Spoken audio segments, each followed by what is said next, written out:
आज की एक जबरदस्त एस्ट्रोलॉजिकल रेमेडी ये सिर्फ उनके लिए है जिनके परिवार में कोई व्यक्ति लंबे समय से बीमार पड़ा है और उसकी हालत में सुधार नहीं हो रहा है।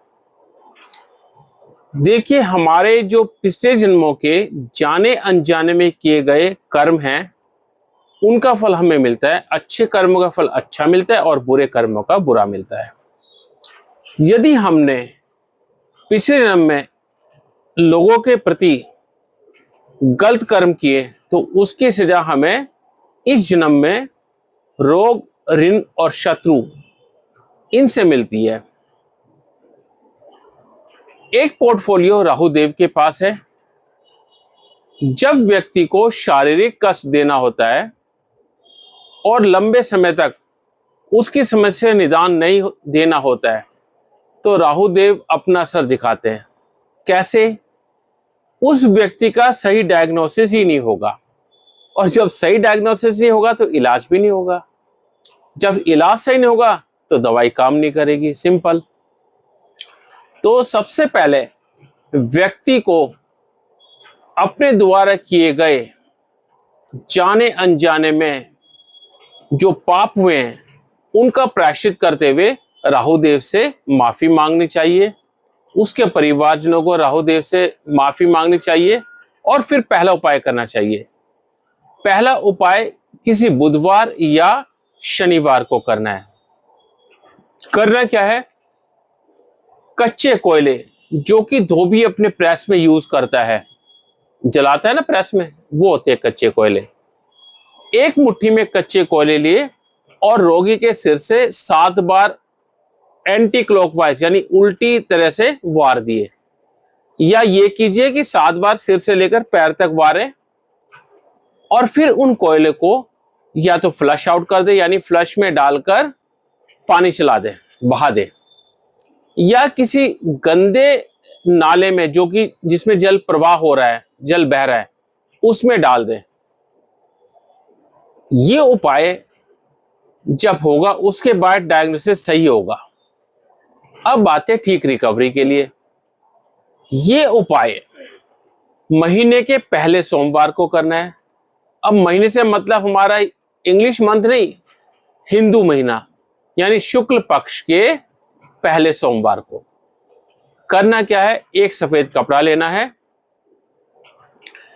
उस कपड़े में 7 गोमती चक्र डालने हैं, 7 अभिमंत्रित कौड़ी डालनी है और 11 जोड़े नाग केसर। इनको डालकर पोटली को बंद कर दें और उस पोटली के ऊपर हार श्रृंगार का इत्र लगा दें। यदि हार श्रृंगार का इत्र ना मिले तो आप क्या करें?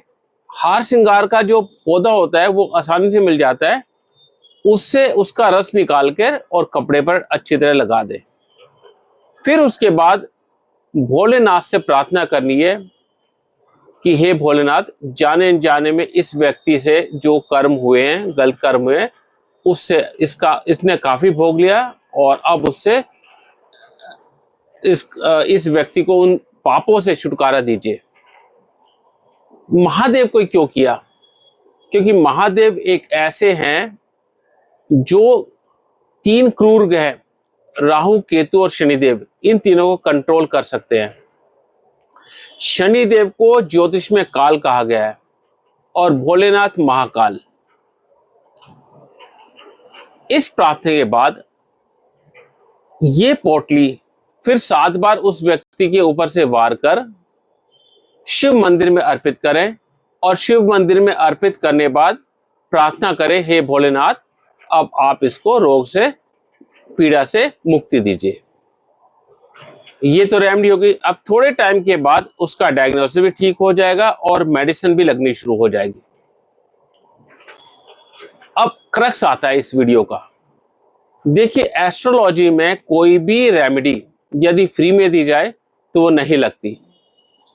अब मैंने तो जन कल्याण के लिए बताई है, मुझे तो पैसे नहीं चाहिए, लेकिन जो मेरी फीस होती है या मेरे पैसे होते हैं वो आपने किसी जरूरतमंद की मदद करके या भगवान के कार्य के लिए कोई पैसे चढ़ाकर इस ऋण को उतारना है।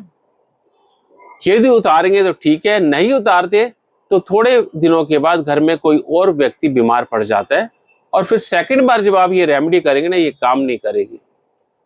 तो इसलिए यदि आपके घर में कोई बीमार व्यक्ति है तो आप ये 2 रेमेडी कीजिए और फिर देखिए कैसे चुटकी में ठीक होता है। नमस्कार।